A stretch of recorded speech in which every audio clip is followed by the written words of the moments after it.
Part 1. The Call to Adventure. In August 1914, as the world teetered on the brink of war, a bold and daring vision captured the imagination of an intrepid explorer, Sir Ernest Shackleton. His mission was audacious, to be the first to cross the icy continent of Antarctica from sea to sea, a journey over 1,800 miles of desolation and peril. Shackleton named his expedition the Imperial Trans-Antarctic Expedition, and for this monumental challenge, he gathered a crew of 27 men and one loyal dog named Mrs. Chippy. Shackleton's ship, the Endurance, was a marvel of engineering. Built to withstand the crushing ice, it seemed invincible. But even the strongest ships could falter against the raw power of nature. With supplies carefully packed and spirits high, the crew set sail from South Georgia Island in December 1914, plunging into the treacherous Weddell Sea. However, destiny had its own plans.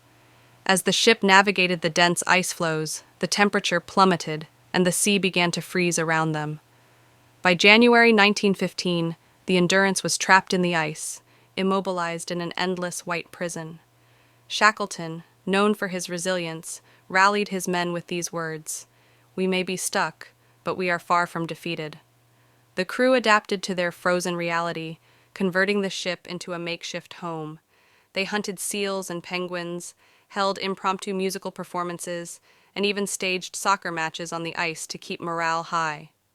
But as days turned into weeks, and weeks into months, the icy grip on the Endurance tightened, threatening to crush their vessel and their dreams. Part 2. The ice breaks, both the ship and their spirits. By October 1915, after months of imprisonment in the icy wilderness, the Endurance groaned and creaked as the relentless ice squeezed it like a vice. The crew could only watch helplessly as their sturdy ship, their home, and their last connection to civilization began to splinter under the pressure. One fateful night, with a deafening crack, the Endurance succumbed to the frozen jaws of the Antarctic and began to sink. Shackleton, though shaken, refused to let despair take hold. "The ship is gone, but the journey is not over," he declared. With the wreckage scattered across the ice, the crew salvaged whatever supplies they could: rations, tools, sledges, and 3 small lifeboats. They were now marooned on an endless expanse of shifting ice, hundreds of miles from the nearest human outpost. Survival became their sole mission. Shackleton decided they would march across the ice to reach open water, dragging their lifeboats behind them. Each man was limited to a personal allowance of 2 pounds of belongings, ensuring no unnecessary weight hindered their progress. Watches, diaries, and a few photos of loved ones made the cut. Luxuries like a gold pocket watch were left behind. The march was grueling. Bitter winds tore through their makeshift clothing. Frostbite gnawed at their fingers and toes, and the ice beneath them constantly shifted, threatening to swallow them whole. After weeks of futile progress, Shackleton made a harrowing decision. They could not continue on foot. Instead, they would camp on the ice and let nature carry them northward as the floe drifted with the currents. Part 3. A Sea of Trials. April 1916 marked the breaking of the ice floe beneath their feet. The time had come to risk the frigid waters. With the lifeboats, the James Caird, Dudley Docker, and Stancomb Wills, patched and ready, the crew launched into the open sea. It was a harrowing journey. The men battled mountainous waves, freezing spray, and exhaustion as they navigated treacherous waters in the hope of reaching Elephant Island, a desolate rock in the Southern Ocean. After 7 days of sheer agony, the men sighted land. Cheers erupted as they approached Elephant Island. For the first time in 497 days, their feet touched solid ground. But salvation was still out of reach. Elephant Island was uninhabited, and no ship routes passed close enough for rescue. Shackleton realized their ordeal was far from over. He made another daring decision.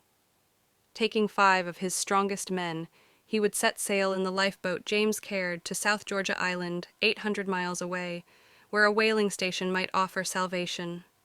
The remaining men would wait on Elephant Island, building a shelter out of overturned boats and rocks, surviving on a meager diet of seal meat and penguins. Part 4. The Impossible Voyage. On April 24, 1916, Shackleton and his crew of 5, Frank Worsley, Tom Crean, Tim McCarthy, Harry McNish, and John Vincent, embarked on what would later be called one of the greatest small boat journeys in history. Aboard the tiny lifeboat James Caird, they faced an open sea that was as deadly as it was unpredictable. South Georgia Island, their destination, lay 800 miles away across one of the roughest stretches of ocean on Earth.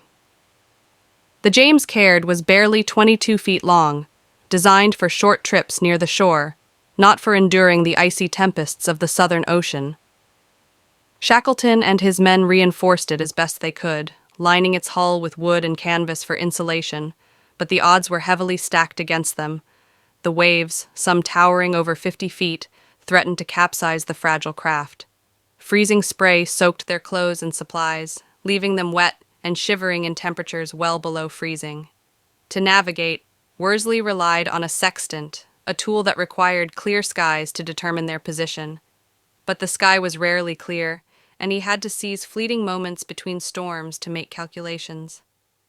Despite the chaos of the journey, Shackleton remained a pillar of strength, constantly encouraging his men and making critical decisions to keep them alive. For 15 harrowing days, the James Caird was tossed about by the merciless ocean. They barely slept, subsisting on a meager diet of ship's biscuits and melted snow.